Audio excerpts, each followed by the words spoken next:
বন্ধুরা, আমরা আমাদের জীবনে যা দেখি তা কি সবসময় সত্যি হয়, নাকি মাঝে মাঝে অন্যের বলা মিথ্যে আমাদের চোখের সামনে এক মায়াজাল তৈরি করে? আজ আপনাদের শোনাব প্রাচীন ভারতের এক বিখ্যাত নীতিগল্প, যা আমাদের শেখাবে কেন নিজের ওপর বিশ্বাস হারানো জীবনের সবচেয়ে বড় ভুল হতে পারে। স্বাগতম গাইডিং গ্লো বাংলা টেলসে। বিজয়পুর নামের এক শান্ত ও ছবির মতো সুন্দর গ্রামে মিত্র শর্মা নামের এক সহজ সরল ব্রাহ্মণ বাস করতেন। তিনি ছিলেন অত্যন্ত ধর্মপ্রাণ এবং পণ্ডিত মানুষ। পুজো আচ্চার যজমানি করেই তার দিন কাটত বেশ শান্তিতে। একদিন এক অনেক বড় যজমানের বাড়িতে দুর্গাপূজার আয়োজন করা হলো। মিত্র শর্মা সেখানে অত্যন্ত নিষ্ঠার সঙ্গে পুজো সম্পন্ন করলেন। যজমান খুশি হয়ে তাকে নগদ দক্ষিণা তো দিলেনই, তার সঙ্গে উপহার হিসেবে দিলেন এক হৃষ্টপুষ্ট নাদুস নুদুস কুচি ছাগল। ব্রাহ্মণ তো মহা খুশি। তিনি মনে মনে ভাবলেন, আহা, এমন সুন্দর ছাগল সচরাচর দেখা যায় না, একে পালন করলে অনেক কাজে আসবে। তিনি ভক্তি ভরে ছাগলটিকে নিজের কাঁধে তুলে নিলেন এবং গ্রামের মিঠো পথ ধরে বাড়ির দিকে রওনা হলেন।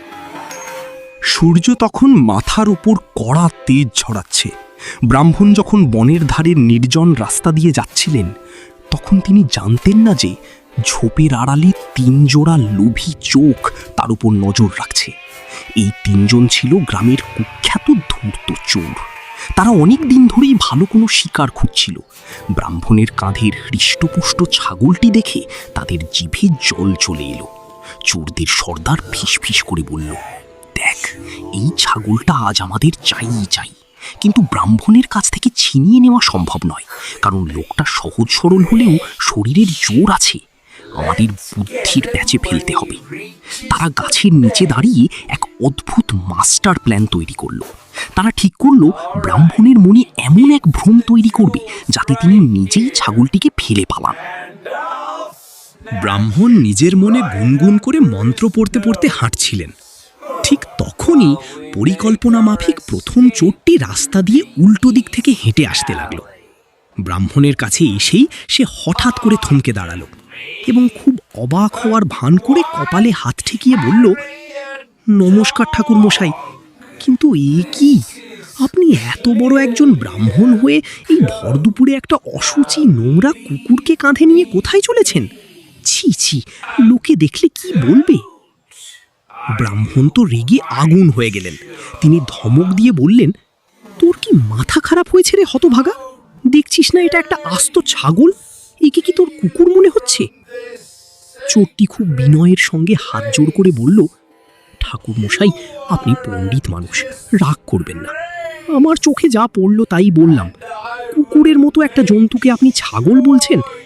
ঠিক আছে, আপনার যা ইচ্ছে আপনি তাই করুন। এই বলে সে মিটি হাসতে হাসতে চলে গেল। ব্রাহ্মণ মনে মনে ভাবলেন, লোকটা নিশ্চয়ই পাগল, অথবা এর চোখে কোনো দোষ আছে। তিনি আবার হাঁটতে লাগলেন, কিন্তু অবচেতন মনে সামান্য খটকা রয়েই গেল। আরও কিছুটা পথ যাওয়ার পর যখন ব্রাহ্মণ বনের গভীরে ঢুকেছেন, তখন দ্বিতীয় চোরটি খুব বিমর্ষ মুখে তার সামনে এসে দাঁড়ালো।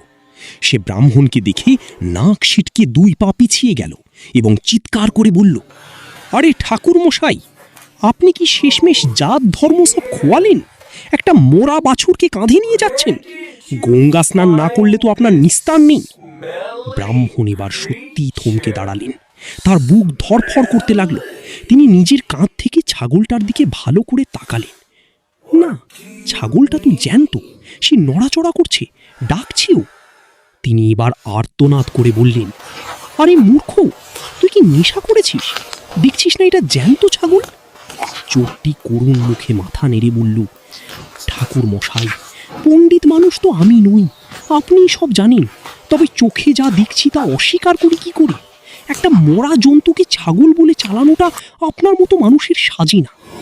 এই বলে সে দ্রুত প্রস্থান করল। এবার ব্রাহ্মণের মনে সত্যি সত্যি ভয় ঢুকে গেল। তিনি ভাবলেন, একজন ভুল করতে পারে, কিন্তু দুজনেই কি ভুল দেখছে? তবে কি জন্তুটা কোনো মায়াবী রাক্ষস যে একবার এক রূপ ধারণ করছে? ব্রাহ্মণের কপালে এখন চিন্তার ঘাম জমতে শুরু করেছে।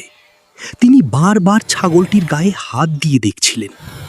ঠিক তখনই গ্রামের সীমানার কাছে তৃতীয় চোরটি রাস্তার ধারেই বসেছিল।